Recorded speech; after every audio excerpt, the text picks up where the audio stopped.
millions of dollars to go to the space station on a Russian rocket through the Russians, the Soyuz. And that was in 2001, so that was a pivotal moment just for human participation in orbital space experience. Okay, next slide.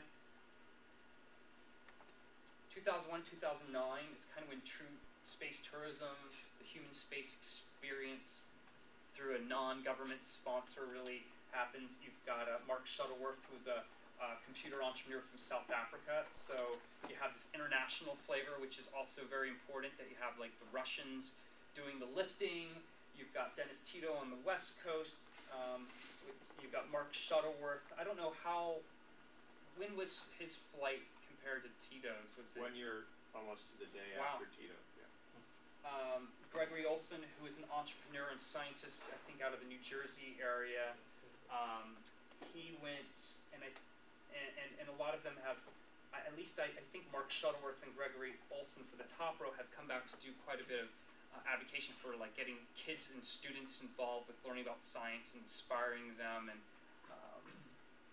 then you have Anusha Ansari, who I think who's a Texas-based entrepreneur in the telecom business, and she became, a lot of first female paid space participant / tourist, first Muslim woman. I think, she was an Iranian immigrant who came to the U.S. not speaking any English. I think in high school, going to selling company to I think Sprint for several $100 million.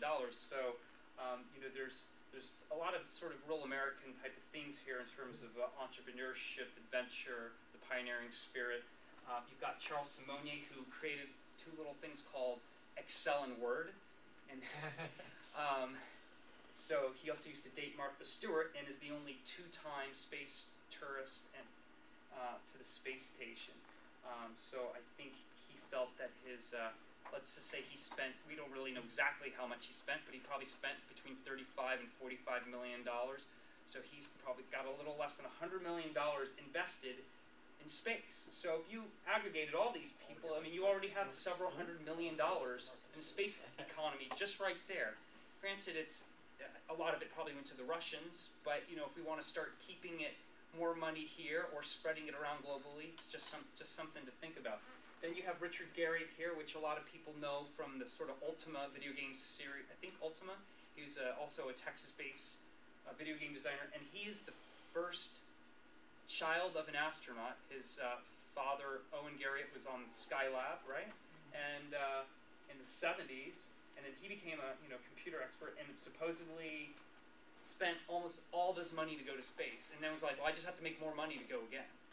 And I've heard that he's very interested now doing direct investments into space-enabled business opportunities. And he's, I think, based out of the Austin area. And then the guy here with the red nose is, he's a French-Canadian named Guy Labière, who's the co-founder and now, I think, pretty much majority owner of Cirque du Soleil. And he, besides being a sort of clown and doing a lot of fun stuff, he really was probably the first to leverage the complete multimedia social networking experience of space. He hosted a thing on a Friday night of his flight. I don't remember what was the title, but his passion and philanthropy is clean water around the world, and how there's like, I think a couple billion people really don't have adequate access to clean water. And he hosted this event on the space station that linked up, I think, a dozen, maybe if not 24 cities around the world, including, I think, Santa Monica on the West Coast. My hometown of Tampa, Florida, with U2 was doing a show there, and it was this 2-hour live show. It was integrated through YouTube and Facebook, and it was like, it was the slickest thing I'd seen. Some of it was, for my taste, maybe a little bit schlocky, but it was really amazing in terms of the multimedia and the marketing potential.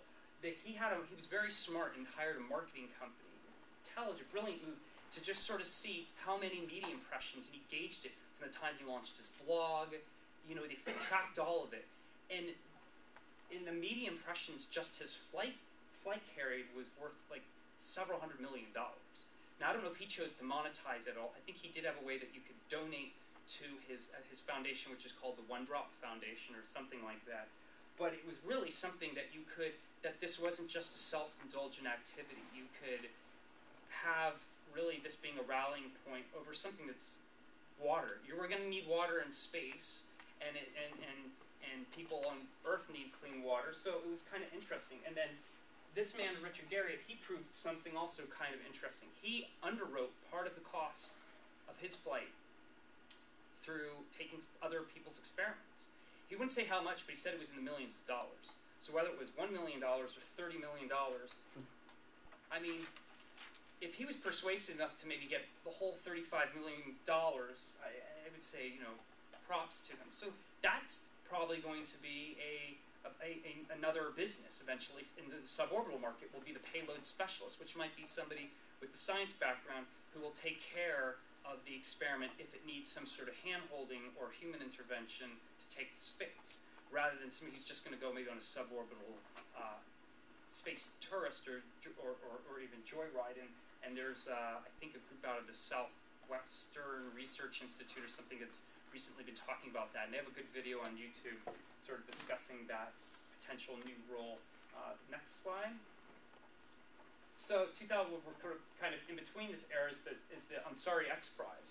So when Peter Diamandis launched the X Prize, it was based on a prize that Charles Lindbergh won to cross the Atlantic, and I think that prize was based on an even earlier prize in like 1700s. The prize was basically to take 2 flights to the 62 miles or 100 kilometers to the edge of space and back within 2 weeks. They did it with, I think, 1 passenger and the equivalent weight of a second person. They used a sort of two vehicle system, an airplane carrying their spacecraft to like 50,000 feet and launching it. The reason they didn't launch from the ground was the type engines they were using worked more optimally at that altitude. And Ansari is a familiar name for a lot of you, but some of you might not know. There was the woman in the bottom corner of that previous slide who had been to space. Before she had gone to space, her family underwrote the cost of the insurance policy that gave out that awarded the prize to the winning flight. It was hole-in-one insurance. Yeah. You know, in the unlikely event, the insurance company covered the prize money. In the unlikely event somebody won it for a fraction, buying the policy was a fraction of the prize cost. Pretty good, Brent. If you want your family's name to get some name recognition, they definitely did it with the X Prize. And now that organization has inspired the X Prize, which is actually based here in Los Angeles, has many other competitions that basically their idea is that you can create innovation through competition. And it was Paul Allen, the co-founder of Microsoft, who funded this project. I think I heard they spent between like 30 and 35 million on the project to win $10 million. But I think Paul Allen, besides seeing the potential accolades, which they did get, was potential new IP that they could one day exploit, which they are doing with their second generation of Spaceship Two. They did exploit it. Absolutely. That's the IP behind Virgin Galactic. Yeah, absolutely. Well, Virgin Galactic, I think, came in right before the last flight and sort of said, we want to put our name on, can we do like a licensing deal? I don't think Richard Branson was so much in the picture. I'd heard he was not so much in the picture. No, at the time he was, yeah. But subsequently Virgin Galactic got formed, and the business enterprise that holds the IP is Mojave Aerospace Ventures or Mojave Space Ventures. Yes. Yeah, so that's... And there's a replica of Spaceship One up in Mojave that anybody can see. I think 24 hours a day in a little house, little display area that's worth seeing. Or see the real one in the National Air and Space in D.C. Next slide. And there we have the X Prize Foundation. So they besides doing their prizes, they hosted I think 2 or 3 events in New Mexico, basically called the X Prize Cup, which